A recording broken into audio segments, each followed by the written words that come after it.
amigos, ¿cómo están? Bienvenidos a este resumen de la lección de Escuela Sabática, lección número 2 para este sábado 10 de octubre titulado La Familia.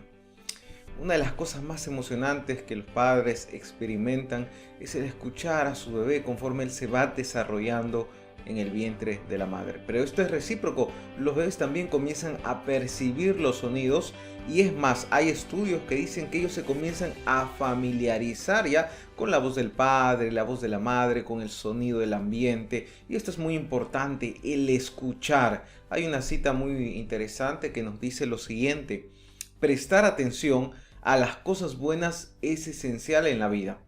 Escuchar es el primer paso a un diálogo entre dos personas, un diálogo que el maestro sabio anhela. Y la palabra de Dios y el versículo de memoria en esta semana, mira lo que nos dice: oye, hijo mío, la instrucción de tu padre, y no desprecies la dirección de tu madre. Hoy escuchamos este llamado en cada uno de nuestros corazones para seguir a Dios, pero también los padres, la familia cumple un rol fundamental para compartir la palabra de Dios y para que ésta llegue a cada uno de los integrantes de la familia. Vamos a ir a la parte de exploración del tema de esta semana, la cual hemos dividido en 3 subtópicos. El primero tiene que ver con la primera familia. Vamos a hablar también de los principios y también vamos a mencionar los padres. Vamos con la primera familia. Cuando hablamos de educación, ¿cuál es el propósito de la educación? ¿A qué se refiere con la educación? ¿Y a dónde debe ir la educación? Cuando nosotros leemos en 2 Corintios, capítulo 4, versículo 6, nos dice Pablo: cuando Dios creó el mundo, dijo que brille la luz donde ahora hay oscuridad.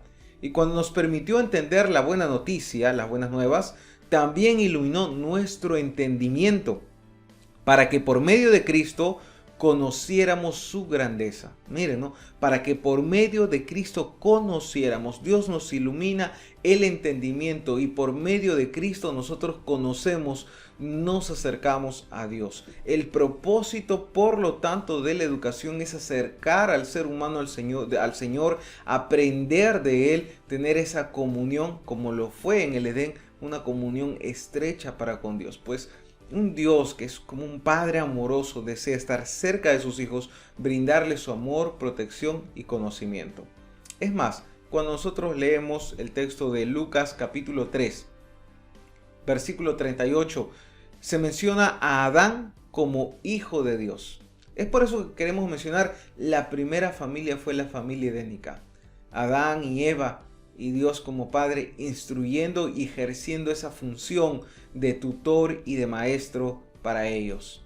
Hay una cita en el libro La Educación, página 20, que nos dice lo siguiente: el sistema de educación instituido al principio del mundo debía ser un modelo para el hombre en todos los tiempos. El sistema de educación que Dios estableció en el Edén, en el principio, tenía que ser un modelo para todos los tiempos, sobre todo para estos tiempos donde necesitamos más aprender del Señor, acercarnos a Él y tener un concepto bíblico de lo que es una educación integral. Y eso vamos a verlo aquí a continuación. El segundo punto: ¿cuáles son esos principios importantes en el desarrollo de la educación en cada hogar? El primer principio, y tomamos aquí el ejemplo de Cristo y su desarrollo.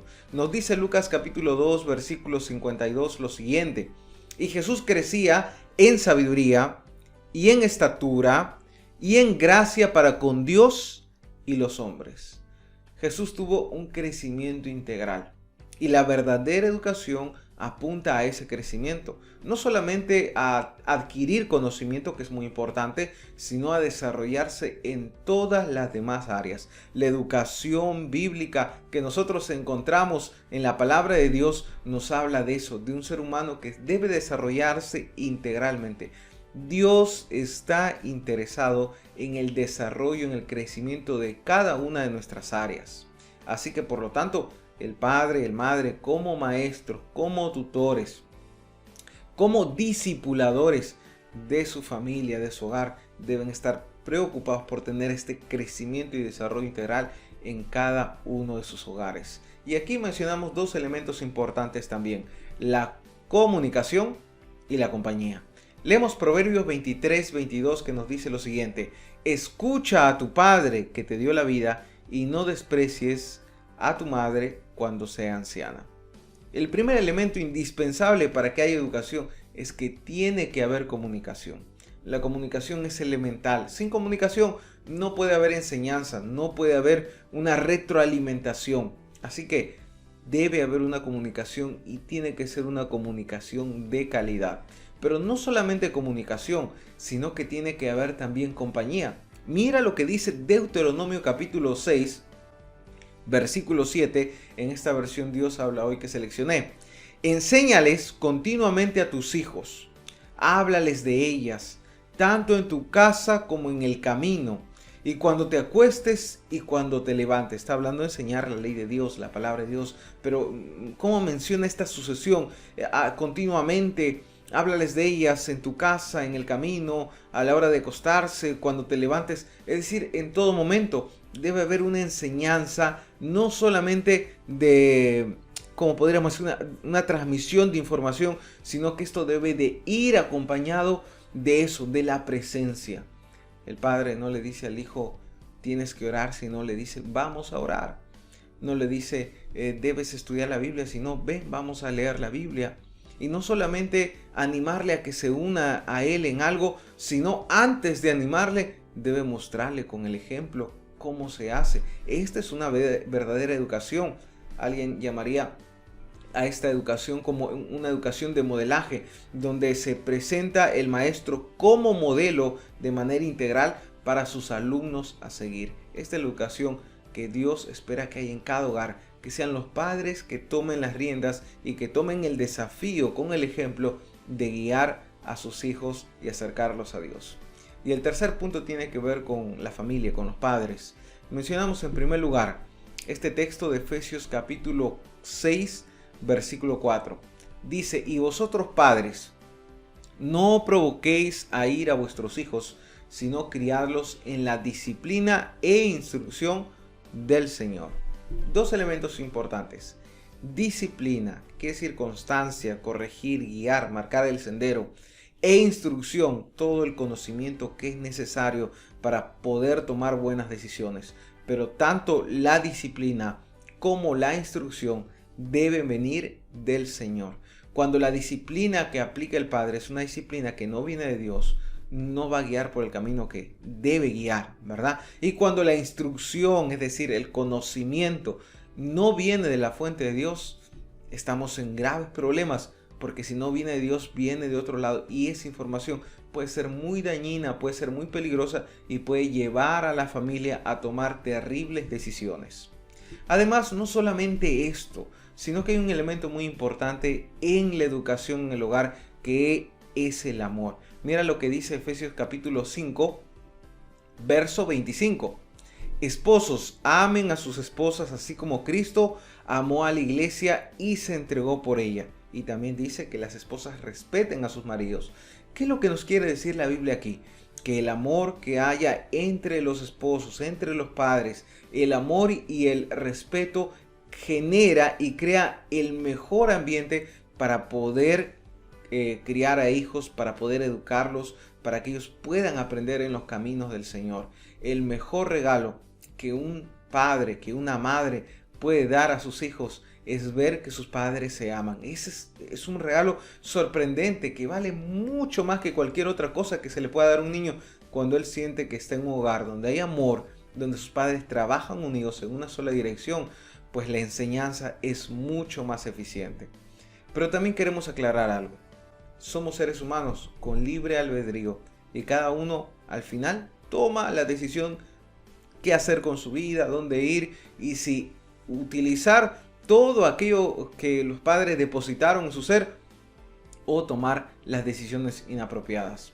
Cuando leemos Eclesiastés capítulo 7 versículo 29 nos dice: Dios hizo al hombre recto, pero ellos buscaron muchas perversiones. Mira, si nosotros tenemos ese pensamiento que es muy popular, que dice: No existe alumno malo, sino malo es el maestro. Es muy popular, en algunos casos puede ser cierto, pero no es una ley universal. Porque si pensamos así, diríamos entonces si Adán cometió un error siendo alumno, ¿no? Y Eva también, entonces la culpa no fue de Adán ni de Eva, sino fue de Dios. Es que estamos quitando un elemento importante aquí, que es que cada uno es libre, en última instancia, de tomar sus decisiones.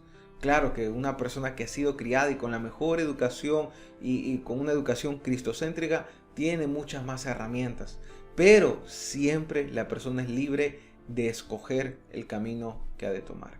Muy bien, vamos a las preguntas que tienen que ver con esta tercera sección, que es la aplicación. Primera pregunta: a veces los padres se sienten fracasados como maestros cuando sus niños toman malas decisiones, ¿no? Hay padres que se sienten culpables. Mi hija cometió un error, mi hijo cometió un error. ¿Qué he hecho como padre, como maestro? ¿Qué consejos podrías dar a aquellos padres? ¿Qué consejos le darías? Conversa con tu unidad escuela sabática y puedan responder esta pregunta. Otra pregunta es la siguiente: ¿por qué es importante que los padres sean los primeros maestros de sus hijos? ¿Por qué la Biblia le da la responsabilidad directamente a los padres? No menciona a los profesores, a los maestros del colegio o algún otro familiar. No, menciona a los padres, son los que tienen que criar. ¿Por qué se le da este énfasis a los padres? ¿Por qué será importante? Responde la pregunta también en tu unidad de escuela sabática. 3. ¿Cuál es el valor de tener familias sólidas en la iglesia? Qué importante, la educación desde la familia. ¿Por qué será importante tener familias sólidas, que haya buena educación para la iglesia? Puedes responder también esta pregunta en tu unidad de escuela sabática. Y vamos al cuarto paso del ciclo del aprendizaje, que tiene que ver con desafíos, con el CREA. Desafío número 1, recuerda, ora todos los días para que Dios te dé sabiduría para guiar a tu familia, para guiar y acercar a tu familia más al Señor. En segundo lugar, recuerda leer la Biblia todos los días, conocer más de Dios y conocer la instrucción del Señor. Y finalmente, este es un lindo desafío: organízate con tu grupo pequeño a poder tener una clase bíblica, pero una clase bíblica diferente, que puede ser una clase bíblica para padres o una clase bíblica como estas reuniones que son de madres, ¿no? Con madres que no conocen el Evangelio. Aprovechar de tener estos momentos en los cuales hay lindos consejos en la palabra de Dios, pero sobre todo que ellos puedan conocer el Evangelio. Así que como una escuela para padres, algo así, un desafío que tú puedas tomar y que seguramente será de mucha bendición para muchos de nuestros hogares. Apreciado amigo, muchas gracias. Que el Señor nos bendiga, que sigamos estudiando todos los días nuestra Biblia, que podamos estar dependiendo del Señor y que disfrutemos de este hermoso sábado. Que el Señor te bendiga. Bendiciones.